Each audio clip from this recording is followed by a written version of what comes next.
The pound has got election fever.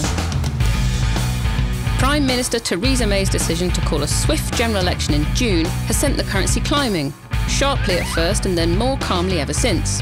What's got into it? A quick look at what the currency has done since last June tells a pretty obvious tale.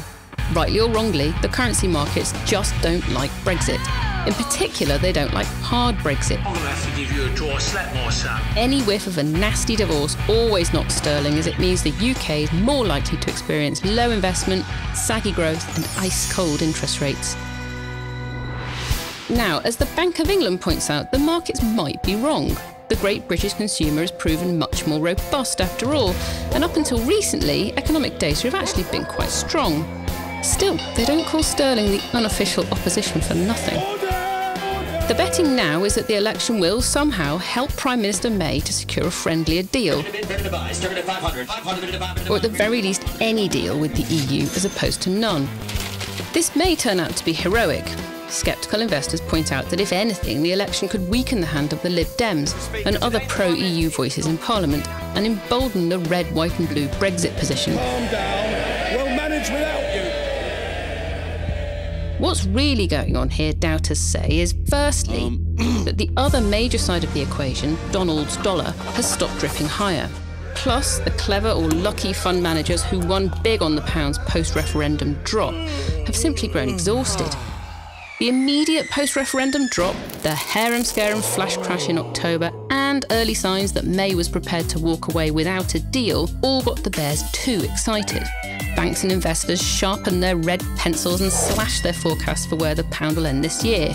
Some thought it could fall as low as $1.10 or even lower. Hedge funds have racked up negative bets on the currency on an unprecedented scale. But cracking under $1.20 has proven really hard, and notably the economy simply hasn't collapsed as some doommongers predicted. Fresh reasons to sell haven't really materialised, so some bears are throwing in the towel, and once negative bets start to close, the exchange rate creeps up. When the rate creeps up, other negative bets break too. It's known as a short squeeze, in this case a pretty brutal one. Good deal, bad deal or no deal, the great day of reckoning has been postponed.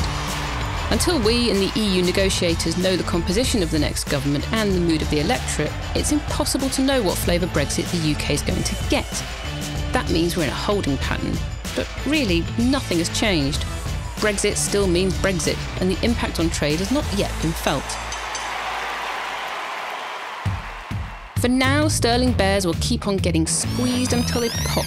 But be warned, if the market doesn't like the look of the result in the early hours of June the 9th, we could very easily be halfway back to where the pound was before the referendum. Ladies and gentlemen, let's get ready to